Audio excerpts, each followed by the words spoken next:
Fato histórico número 4. Os dois grandes grupos associados, líderes do Sinédrio e os imperadores romanos, se associaram ao longo do Império Romano com grandes sacrifícios humanos.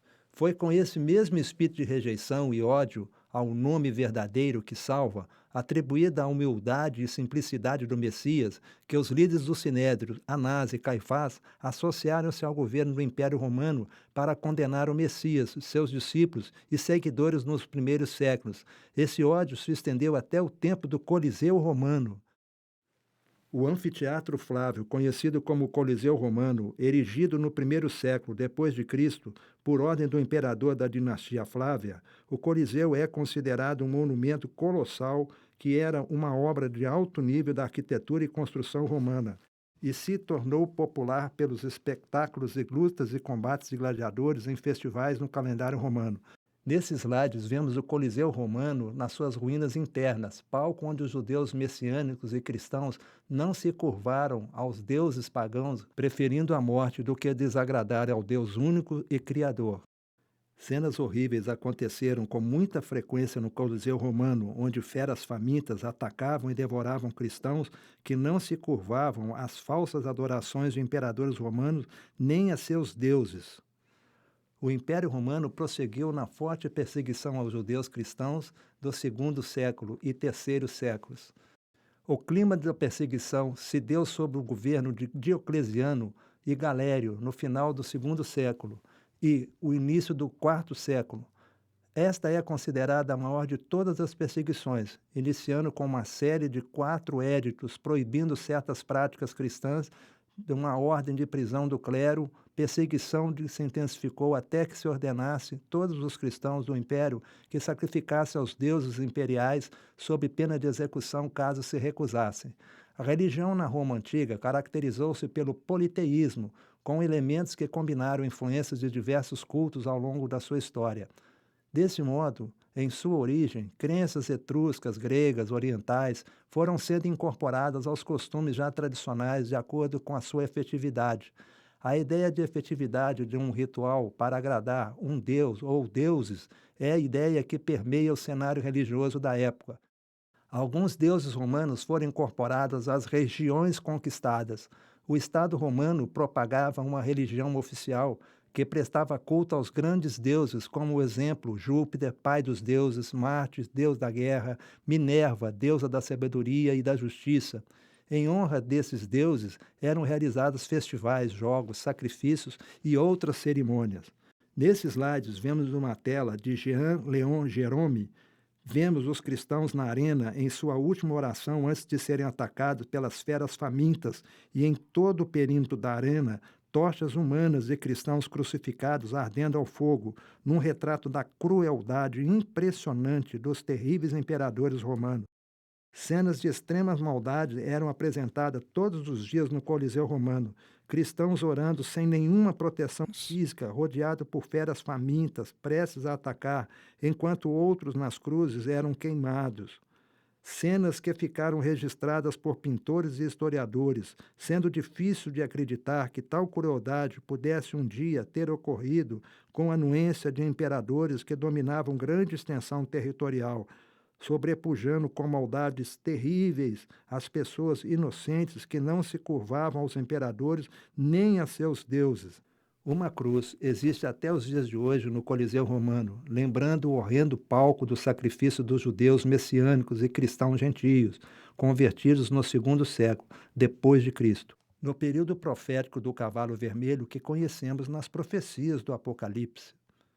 As ruínas do Coliseu Romano se tornaram um lucrativo centro de atrações turísticas, cujas figuras ilustrativas afixadas no local ignoram os milhares de sacrifícios feitos com santos do Altíssimo pelos maldosos imperadores romanos. No espaço das explicações turísticas está reservada apenas para a grandiosidade do Império Romano com suas obras e feitos.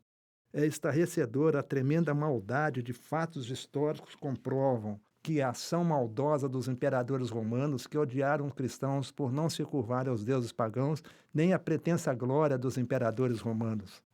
Esse ódio dos líderes judeus, originalmente, quanto ao nome para o Messias, foi propagado e alimentado por séculos também contra o povo judeu pelo Império Romano paganizado, a partir do imperador Constantino. O paganismo romano se revestiu de um sincretismo religioso, com a fusão entre o paganismo e o cristianismo. Assim, os dois polos de perseguição originais se fundiram. Fato histórico número 5: anistia condicional do imperador Constantino, mudando o dia de adoração do Shabat para o dia Solis Invictus, dia de adoração do sábado, mudado para domingo, dia dos festivais dos deuses pagãos.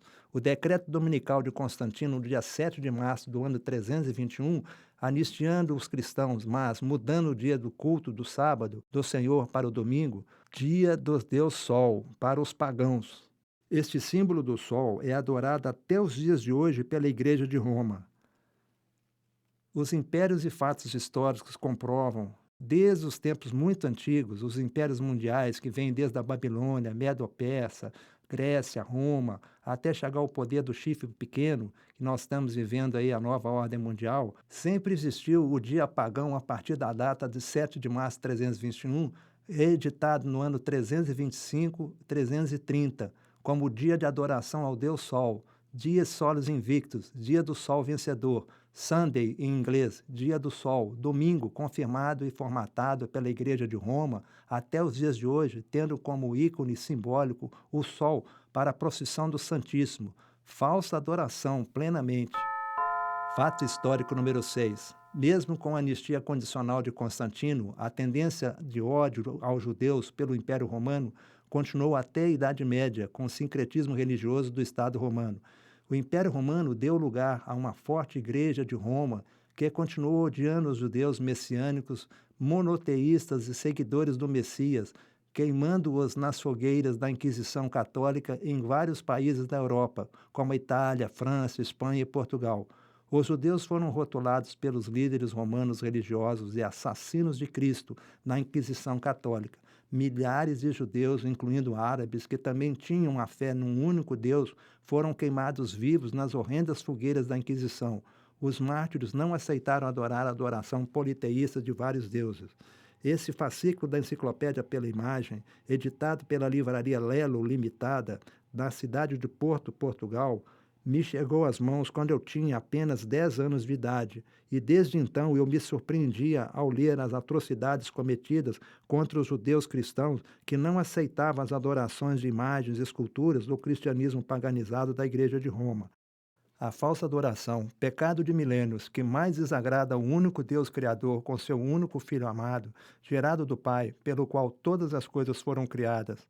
Desde a luta nos céus, o inimigo de Deus sempre desejou a adoração, a princípio, como sendo o terceiro na hierarquia, mas sabemos pelos profetas Isaías 14, versículo 12 a 14, e Ezequiel 28, versículo 15, que ele sempre desejou ser mais do que o próprio Deus, mais do que o Filho de Deus, expulso dos céus, precipitado na terra, arrastando um terço da hoste angélica. Ele se especializou nesse intento por 6.000 anos, desde Adão e Eva, por muitos povos antigos até os dias de hoje. A Enciclopédia pela Imagem, no seu fascículo sobre a Inquisição, explica com detalhes a origem da Inquisição em Portugal e até mesmo a origem do significado da palavra heresia, como está escrito na primeira página. Heresia significava, noutros tempos, eleição, opinião, boa ou má, escolha de várias doutrinas, e assim se dizia heresia estoica, heresia cristã, etc. Absolutamente nada de odioso havia, pois, nesta denominação. Todas as maldades injustificáveis que ocorreram contra os justos foram profetizadas em geral pelo Messias, como também não foi diferente na Inquisição, que julgavam estarem agradando a Deus, matando sinceros inocentes com acusações mentirosas. Também no cenário triste da Inquisição, temos a profecia do Messias relatada no Evangelho de João, capítulo 16, versículo de 1 a 4. Digo-vos, pois, que não vos escandalizeis, expulsar-vos-ão das sinagogas, e mais ainda virá a hora em que aquele que vos matar julgará realizar um ato de culto a Deus, e farão isso porque não conheceram o Pai nem a mim. Mas eu vos digo tais coisas para que, quando chegar a sua hora, vós lembreis que eu vos havia dito. João capítulo 16, versículo de 1 a 4. Fatos históricos comprovam que os grupos odiaram o verdadeiro nome do Messias e estão relacionados com a questão da adoração. Os cristãos eram submetidos a torturas, confissões forçadas de atos não praticados. As cruéis torturas não poderiam ferir a carne, vertendo sangue pela crença que não há remissão de pecados sem derramamento de sangue. Isso está em Hebreus, capítulo 9, versículo 22. Pois, se houvesse derramamento de sangue, então o cristão já estaria redimido, sem a necessidade de passar pela pena da fogueira. A fogueira era a pena máxima e inevitável para todos que fossem relatados para comparecer nos autos dos tribunais perversos, sem nenhum direito à defesa de advogado indicado pelo próprio réu. O próprio tribunal elegia um representante entre eles mesmos para simular uma eventual defesa, mas que passava por um verdadeiro advogado acusador, com perguntas acusatórias e coercivas. A fogueira era a única saída cruel. Essa ilustração mostra um auto de fé que era a jurisprudência do tempo da Inquisição, em Valladolid, quando 14 protestantes são queimados vivos no dia 21 de maio de 1559. No final da Idade Média e no início do Renascimento, o conceito e alcance da Inquisição foi significativamente ampliado em resposta à Reforma Protestante e contra a Reforma Católica.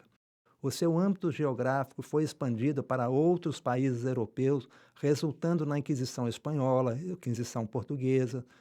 Esses dois reinos, em particular, operavam tribunais inquisitoriais ao longo de seus respectivos impérios, o de Espanha e o de Portugal, e na América, resultando a Inquisição peruana, mexicana, na Ásia e África.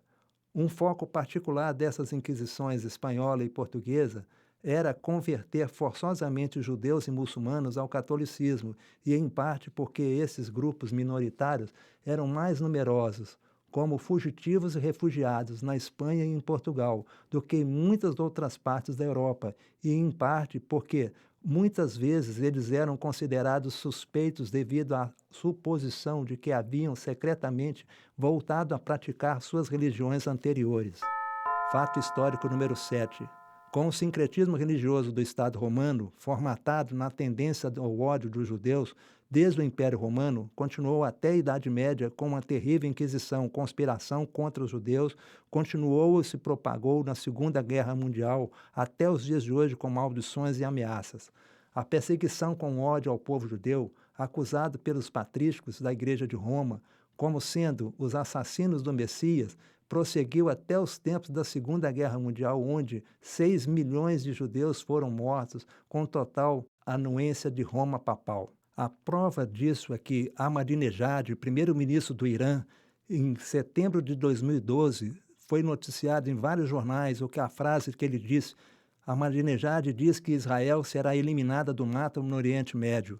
Até os dias de hoje, sob diferentes pretextos, existem nações que declaram um desejo louco de riscar Israel do mapa, como antes, desde os tempos da rainha Esther, como conferimos em Esther, capítulo 3, versículo 13.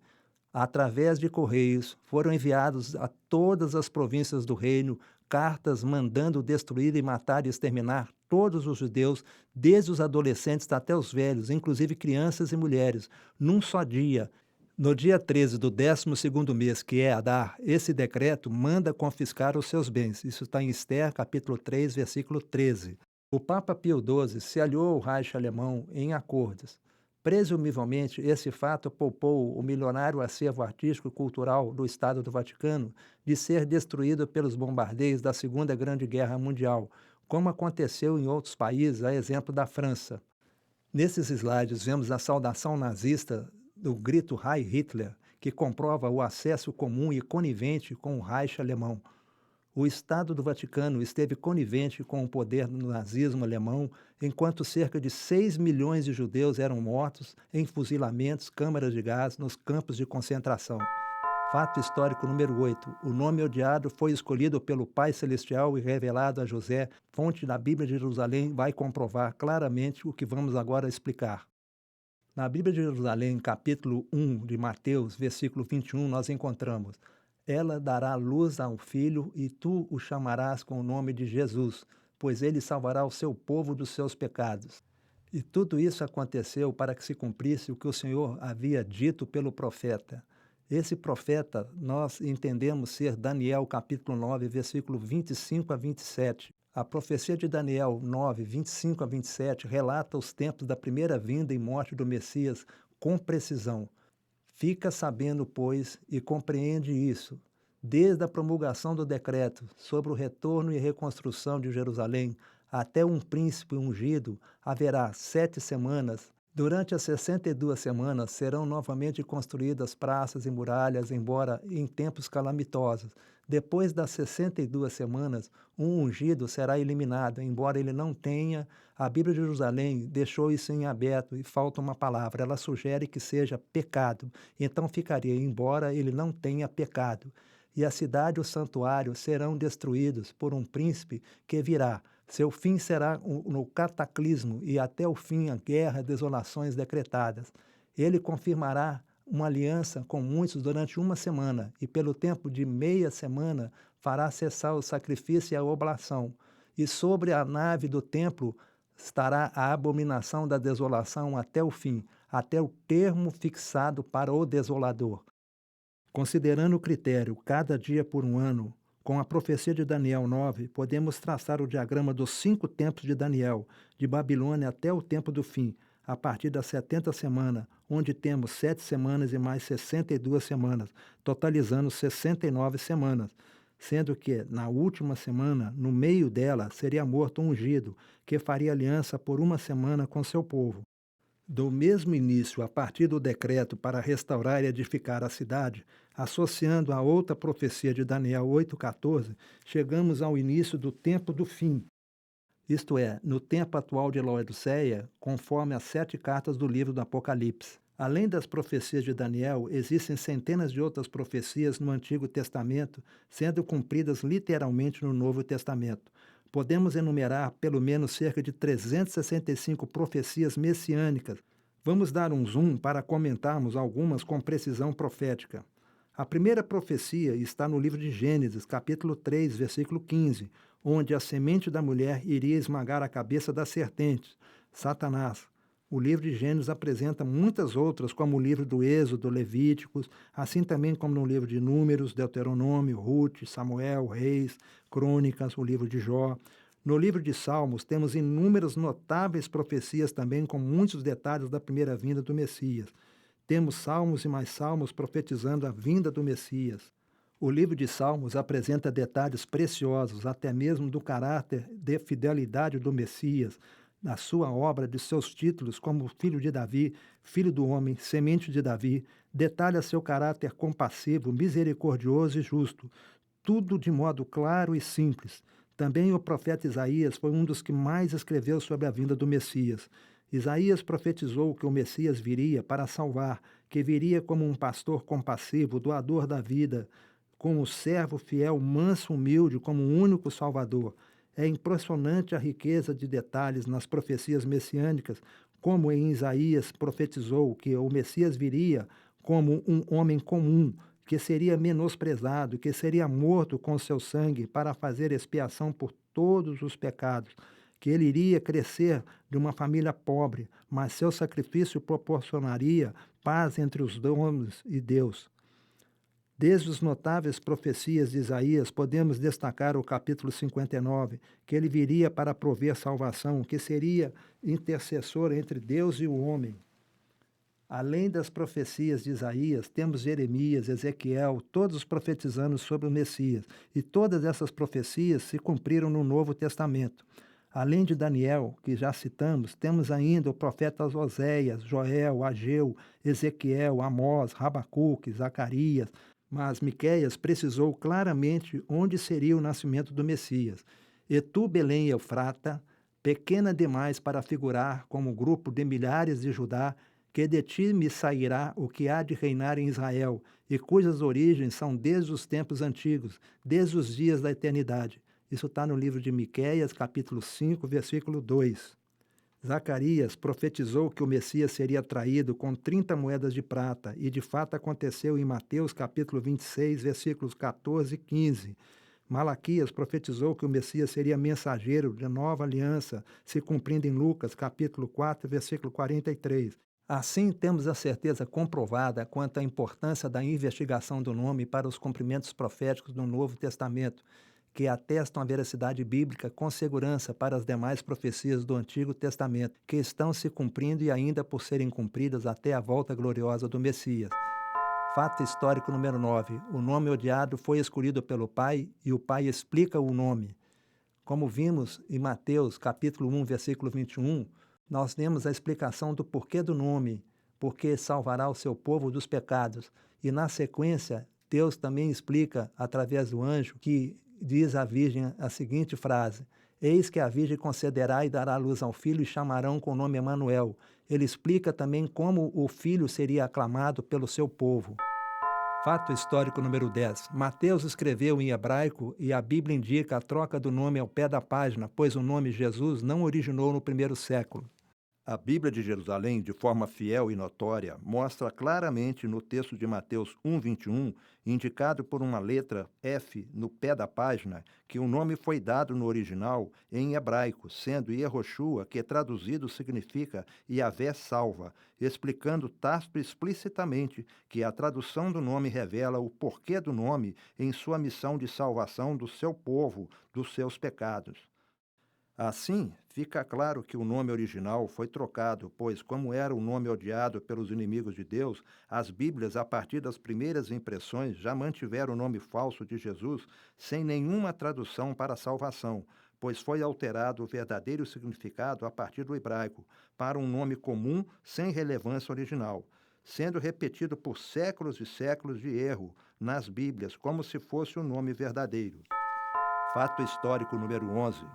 Mateus escreveu em hebraico, por isso a Bíblia de Jerusalém indica a troca do nome no pé da página, pois o nome de Jesus não se originou no primeiro século. A tradução direta do nome em hebraico traduz sua missão, Yahvé salva, o tetagrama YHWH salva. Salvar seu povo e os gentios que aceitassem como Salvador único e suficiente. O nome Jesus, que substituiu o nome verdadeiro em hebraico, Yehoshua, que significa Yahvé salva, passou a vigorar por séculos e séculos, escondendo o verdadeiro nome glorioso, que salva. Mas, felizmente, as Bíblias fiéis, como a Bíblia Católica de Jerusalém, não deixam passar esse fato histórico e profético desapercebido. Portanto, fatos históricos que comprovam a Bíblia de Jerusalém quanto à troca do nome no pé da página, pois o nome Jesus não se originou no primeiro século. Fato histórico número 12. Mateus escreveu em hebraico, fato sustentado desde Flávio Joséfo até os dias de hoje por historiadores e editores de Bíblia. Fato histórico número 13. Mateus, escrevendo em hebraico, se referiu ao nome em hebraico verdadeiro e original, Yehoshua, Yahvé salva. O tetagrama YHWH, Yahvé que salva. Fato histórico número 14. Maria e José, obedientes a Deus, chamaram seu filho pelo nome original Yehoshua, revelado por Deus através do anjo a José. Fato histórico número 15. O nome do Pai Celestial no Antigo Testamento, o tetagrama, está inserido no nome sagrado Yehoshua, cumprindo desse modo o que está escrito em João, capítulo 17, versículo 26, de que o Filho veio para dar a conhecer o nome do Pai. Fato histórico número 16. A importância do nome Yehoshua, indicado no que existe a salvação nesse nome, está presente em vários versículos das Escrituras Sagradas, como em Lucas 1, versículo 31. Salve agraciada, conceberás e darás à luz a um filho, e lhes porás o nome de Jesus, Yehoshua, e ele salvará seu povo dos seus pecados. Fato histórico número 17. Como Míriam, o nome em hebraico de Maria, era judia, ela falava hebraico. O anjo só poderia ter falado com ela em hebraico. Fato histórico número 18. Em Lucas 24:47, temos a relação do nome com a remissão, e em seu nome se pregasse arrependimento para a remissão dos pecados. Fato histórico número 19. 1 João, capítulo 2, versículo 12, porque os vossos pecados são perdoados por causa do seu nome. Fato histórico número 20, João, capítulo 1, versículo 12, encontramos: a todos quanto o receberam, deu-lhes o poder de serem feitos filhos de Deus, a saber, os que creem no seu nome. Fato histórico 21, Atos, capítulo 4, versículo 12.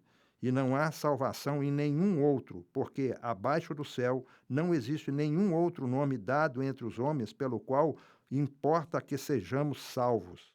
Ao falar isso, Pedro, que era judeu, falava em hebraico e anunciava o nome sagrado Yehoshua, pois só nesse nome há salvação. Pedro e João defenderam o verdadeiro nome, mesmo diante das ameaças, presos em julgamento pelos líderes judaicos. Os líderes do Sinédrio proibiram a divulgação do nome verdadeiro como nome sagrado e próprio de um Messias, por ele ser diferente do que eles imaginavam ser necessário para Israel, ser liberto do jugo do opressor do Império Romano. Esperavam um Messias libertador como o rei Davi, de modo imaginário, e não conforme as sagradas escrituras dos profetas de Deus. De tal modo, isso aconteceu que, em Atos capítulo 4, versículo 17 a 18, nós temos que os líderes tomaram ameaças aos discípulos, mas, para que não se divulgue mais entre o povo, ameacemo-los, para que não falem mais esse nome a homem algum. E chamando-os, disseram-lhes que absolutamente não falassem nem ensinassem o nome Jesus, que seria, na verdade, Yehoshua. Mas Pedro e João continuaram intrepidamente a pregar, valorizando o único nome que salva o povo de seus pecados. Pedro e João foram presos, levados perante o Sinédrio, em consequência do testemunho de Jesus que deram intrepidamente no templo, quando da cura do coxo. Pedro testificou que a salvação vem por causa de Cristo. Os saduceus esforçaram-se para silenciar Pedro e João. Os santos gloriaram-se no testemunho de Jesus. Eles tinham todas as coisas em comum. Nos capítulos 3 e 4 de Atos, temos o relato simples e direto do testemunho de Cristo que eles deram, ensinando ao povo e anunciando Jesus, a ressurreição dentre os mortos. Isso gerou uma revolta dos saduceus, que prenderam os dois no cárcere até o dia seguinte. Muitos ouviram a palavra e o número dos que aceitaram subiu a quase 5.000. Continuando aqui com a narrativa direta do livro de Atos, a partir do capítulo 4, versículo 5 em diante, encontramos: e aconteceu que no dia seguinte reuniram-se em Jerusalém os seus chefes, anciãos e escribas, e Anás, o sumo sacerdote, Caifás, e João e Alexandre, todos quanto haviam na linhagem do sumo sacerdote. E pondo-os no meio, perguntaram: com que poder fizestes isso, em nome de quem? Pedro, pleno do Espírito Santo de Cristo, então respondeu que fizeram em nome de Cristo, que eles haviam crucificado e rejeitado. Eles responderam pronunciando o nome original de Cristo, Yehoshua, no idioma hebraico, que era comum entre eles. E em nenhum outro há salvação, porque também debaixo do céu nenhum outro nome há dado entre os homens, pelo qual devemos ser salvos. Então eles, vendo a intrepidez de Pedro e João, e informados que eram homens iletrados e ignorantes, se maravilharam, e reconheciam que eles haviam estado com Jesus. Mas, vendo estar com eles o homem que fora curado, nada tinham que dizer em contrário, e mandando-o sair do sinédrio, conferenciaram entre si, dizendo: que devemos fazer a esses homens? Porque todos os que habitam em Jerusalém é manifesto que por eles foi feito um milagre notório, e não o podemos negar. Mas, para que não se divulgue mais entre o povo, ameacemo-los para que não falem mais esse nome a homem algum. E chamando-os, disseram-lhes absolutamente não falassem, nem ensinassem no nome de Jesus. Isso está em Atos, capítulo 4, versículo 12 a 18. Mas Pedro e João continuaram o testemunho de Cristo de modo convincente e inexoravelmente, ensinando a palavra da salvação referente ao único nome que salva. Pedro e João, assim, curaram o coxo de nascença, que pedia esmola junto à porta formosa do templo, e pregavam intrépidos contra os que rejeitavam o nome Yehoshua, que seria Jesus Cristo, o Nazareno, aquele que vós crucificastes, a quem Deus ressuscitou dos mortos. Em nome desse é que este está curado diante de vós. Isso está no livro de Atos, capítulo 4, versículo 10. Continuando em Atos, capítulo 5, versículo 27 a 28, temos um interrogatório intimidatório contra Pedro e João, para que eles não pronunciassem mais o nome de Yehoshua, conforme o texto bíblico de Atos. E trazendo-os, apresentaram ao sinédrio. O sumo sacerdote os interrogou, dizendo: Não vos admoestamos nós expressamente para que não ensinasses nesse nome? E eis que já enchestes Jerusalém de toda a vossa doutrina e quereis trazer sobre nós o sangue deste homem? Fato histórico 22. A proibição do nome sagrado de Deus e do Filho de Deus vem desde tempos antigos. Continuando o que estávamos lendo sobre Atos, vamos continuar no versículo 25. Tendo ouvido o que dizem aqueles profetas, profetizando mentiras em meu nome, dizendo: Sonhei, sonhei, até quando será isso? Há, pois, ainda sonho no coração dos profetas que profetizam mentiras? São, porém, profetas do engano no seu coração, que cuidam de fazer o que o povo se esqueça do meu nome, e pelos seus sonhos que cada um conta ao seu próximo, assim como seus pais se esqueceram do meu nome por causa de Baal. Isso está em Jeremias, capítulo 23, versículo 25 e 27.